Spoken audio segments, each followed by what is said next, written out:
নমস্কার, আমি মিলন স্যার। পাল একাডেমি সেন্টারে তোমাদের সকলকে জানাই স্বাগত। আমি আজকে আবার চলে এসেছি তোমাদের কাছে অল কম্পিটিটিভ এক্সামের জেনারেল সায়েন্সের 9 নাম্বার পার্ট নিয়ে।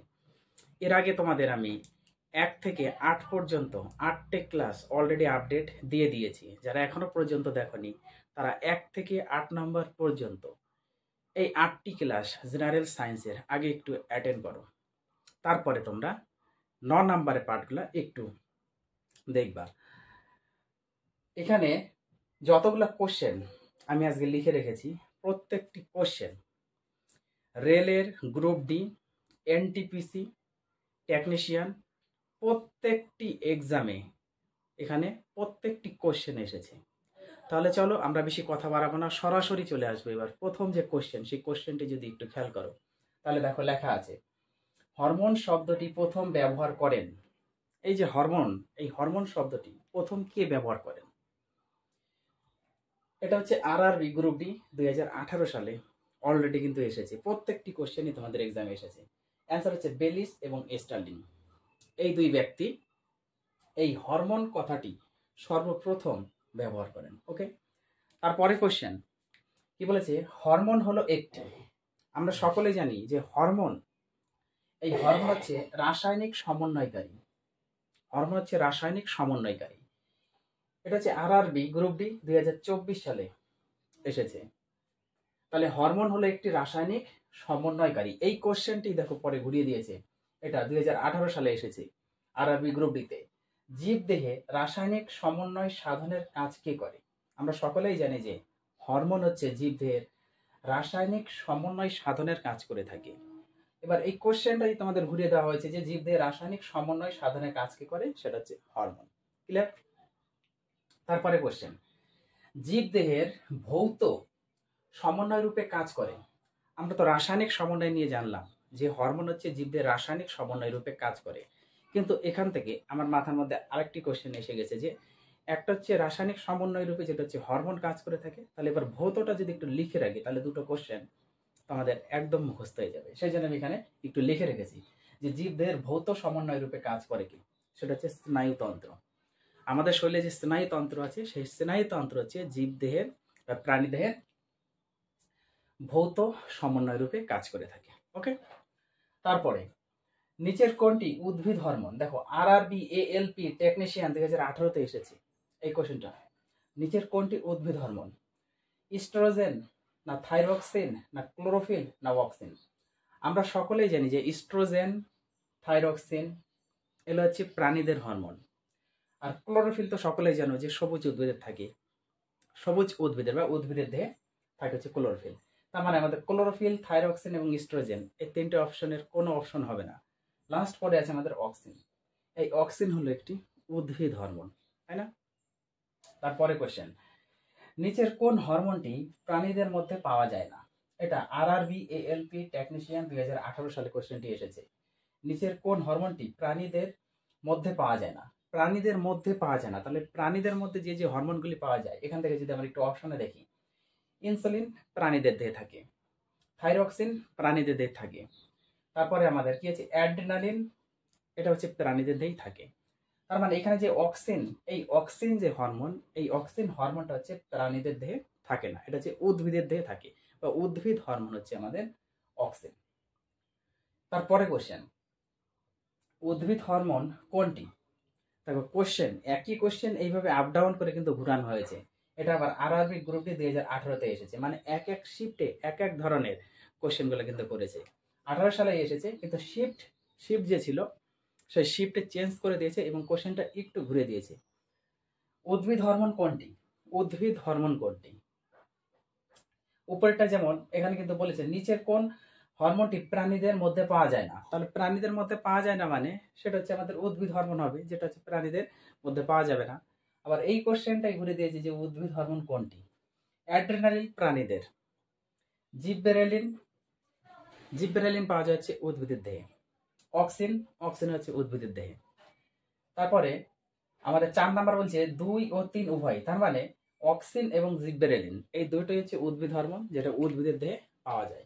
তাহলে এখানে আমাদের option number 4 is the correct answer. Okay, কেউ কিন্তু শুধু জিবরেলিন বা কেউ অক্সিন দিয়ে আসবে না, কারণ তোমাদের অপশনগুলো একটু প্রপারলি ভাবে পড়তে হবে। এই যে উদ্ভিদ হরমোন কোনগুলি সেই বিষয়গুলি একটু মনে রাখতে হবে। জিবরেলিন এবং অক্সিন এই দুটোই হচ্ছে আমাদের উদ্ভিদ হরমোন, সেই জন্য 4 নাম্বার হচ্ছে আমাদের কারেক্ট অ্যান্সার। ওকে, তারপরে কোশ্চেন, নাইট্রোজেন বিহীন উদ্ভিদ হরমোন কোনটি? দেখো নাইট্রোজেন নেই, নাইট্রোজেন বিহীন, তারপর নাইট্রোজেন যুক্ত, এই দুটোই তোমাদের সবসময় মনে রাখতে হবে। আমি কিন্তু ক্লাস 9 এবং 10-এর আমার যে আলাদা চ্যানেল আছে, ওই চ্যানেলের মধ্যে তোমরা পেয়ে যাবে উদ্ভিদ হরমোনের সম্পূর্ণ বিস্তারিত আমি আলোচনা করেছি, প্রাণী হরমোন নিয়ে আমি আলোচনা করেছি, সেখানে বেসিক আমি পড়িয়েছি, তাহলে তোমরা পেয়ে যাবে। ওই বেসিকগুলো যদি একটু দেখতে পারো 9-10-এ যে আমার ইউটিউব চ্যানেলটা আছে, আরও আমার অ্যাকচুয়ালি আরও ফেসবুক প্রোফাইল আছে, যেদিকেই যাও না কেন তোমরা পাবে। যাই হোক, তাহলে আমরা এবার পরের কোশ্চেনটা পড়ি যে নাইট্রোজেন বিহীন উদ্ভিদ হরমোন কোনটি? এটা হচ্ছে RRB গ্রুপ ডি 2018-তে এসেছে। তাহলে নাইট্রোজেন বিহীন আমাদের হচ্ছে জিবরেলিন না অক্সিন হবে না সাইটোকাইনিন না ভার্নালিন। দেখো এই কোশ্চেনটি করার আগে আমরা একটু জেনে নিই যে নাইট্রোজেন যুক্ত এবং নাইট্রোজেন বিহীন উদ্ভিদ হরমোন হলো কি কি। দেখো নাইট্রোজেন যুক্ত উদ্ভিদ হরমোন সেটা হচ্ছে সাইটোকাইনিন আর একটা হচ্ছে অক্সিন। এই দুটো হচ্ছে নাইট্রোজেন যুক্ত, মানে অক্সিজেনের মধ্যে উদ্ভিদের হচ্ছে অক্সিন যে হরমোনটি সেটা হচ্ছে নাইট্রোজেন যুক্ত, আর একটা হচ্ছে সাইটোকাইনিন, এই দুটো হচ্ছে নাইট্রোজেন যুক্ত উদ্ভিদের। এবার নাইট্রোজেন বিহীন উদ্ভিদ হরমোনগুলি জিবরেলিন ও অ্যাবসাসিক অ্যাসিড। এই কোশ্চেনটা কিন্তু অলরেডি এসেছে। দেখো নাইট্রোজেন বিহীন উদ্ভিদ হরমোন হচ্ছে জিবরেলিন ও অ্যাবসাসিক অ্যাসিড, এটা হচ্ছে RRB NTPC 2018 সালে। তাহলে আমরা জানি যে জিবরেলিন আর হচ্ছে অ্যাবসাসিক অ্যাসিড, এটা হচ্ছে নাইট্রোজেন বিহীন। এবার এই কোশ্চেনটা যদি আমরা পড়ি, তার মানে এর মধ্যে কোন অপশনটা আমাদের মিলছে? দেখো জিবরেলিন। তাহলে জিবরেলিনও তোমাদের অপশনে থাকতে পারে, আবার অনেক সময় অ্যাবসাসিক অ্যাসিডও থাকতে পারে। এখানে তোমাদের জিবরেলিন আছে, তার মানে আমাদের জিবরেলিনে টিক মারতে হবে, কারেক্ট অ্যান্সার। ওকে, তারপর দেখো একটি গ্যাসীয় হরমোনের নাম লেখো যা ফল পাকাতে সাহায্য করে। Most important, very very very important, very very important এই কোশ্চেনটি। এবার একটি গ্যাসীয় হরমোনের নাম লেখো যা ফল পাকাতে সাহায্য করে। আমরা কি জানি? প্রাকৃতিক হরমোন জানি, কৃত্রিম হরমোন জানি, তারপর হচ্ছে গ্যাসীয় হরমোন জানি, এগুলো সব আমি আলোচনা করেছি, দেখবা ক্লাস 9-10-এর চ্যানেলটিতে তোমরা যদি যাও তাহলে দেখতে পাবে। তাহলে আমাদের হচ্ছে একটি মাত্র শুধু হচ্ছে আমাদের গ্যাসীয় হরমোন আছে। ওকে, তাহলে একটি গ্যাসীয় হরমোনের নাম লেখা হচ্ছে ফল পাকাতে সাহায্য করে, একটি, সেটা হচ্ছে ইথিলিন। এই ইথিলিন হচ্ছে আমাদের গ্যাসীয় হরমোন। ওকে, এই ইথিলিন ফল পাকাতে সাহায্য করে। দেখো এই কোশ্চেনটি RRB গ্রুপ ডিতে কিন্তু অ্যাকচুয়ালি 2018 সালে এসেছে, এই কোশ্চেনটি এসেছে। ওকে, খুবই ইম্পর্টেন্ট কোশ্চেনটি। তাহলে বোঝা গেল একটি গ্যাসীয় হরমোনের নাম লেখো যা ফল পাকাতে সাহায্য করে। তাহলে একটি গ্যাসীয় হরমোন হচ্ছে আমাদের ইথিলিন, যা ফল পাকাতে সাহায্য করে। পরে যদি আরেকটু খেয়াল করো, দেখো আমি কোনার সাইডে একটু লিখে রেখেছি দুটো কোশ্চেন, কৃত্রিম হরমোন আর একটা হচ্ছে প্রাকৃতিক হরমোন।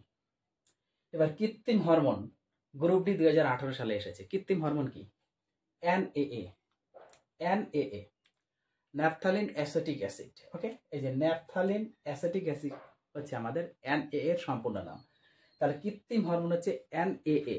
অপশনে আমি এখানে অপশন অ্যাকচুয়ালি দিইনি, তোমরা একটু সরাসরি মনে রাখবে যে একটি কৃত্রিম হরমোনের উদাহরণ বা নাম হলো NAA, যার সম্পূর্ণ নাম হলো ন্যাপথালিন অ্যাসেটিক অ্যাসিড।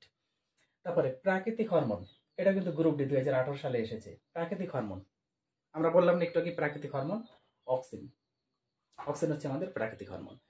তাহলে এই কোশ্চেনটি 2018 সালে কিন্তু এটাও এসেছে। তাহলে প্রত্যেকটি কোশ্চেন যদি তোমরা খেয়াল করো, আজকের যে 9 নাম্বার টিউটোরিয়াল আমি করালাম, এই 9 নাম্বার ক্লাসে যতগুলি কোশ্চেন আছে প্রত্যেকটি কোশ্চেন কিন্তু কোনো না কোনো ইয়ারে রেলের গ্রুপ ডি, তারপরে তোমার NTPC, তারপরে ALP, তারপরে টেকনিশিয়ান এসেছে। প্রত্যেকটি কোশ্চেন কোনো না কোনো ইয়ারেই এসেছে। আজকের 9 নাম্বারের পার্ট হরমোনের সব থেকে বেস্ট এবং সব থেকে গুরুত্বপূর্ণ পার্টে একটি জেনারেল সায়েন্সের ক্লাস। এই ক্লাসটা কিন্তু কেউ তোমরা মিস করবে না। এখান থেকে কোশ্চেন একটা হলেও থাকবেই থাকবে, শুধু এই ক্লাসটা একটু তোমরা অ্যাটেন্ড করো।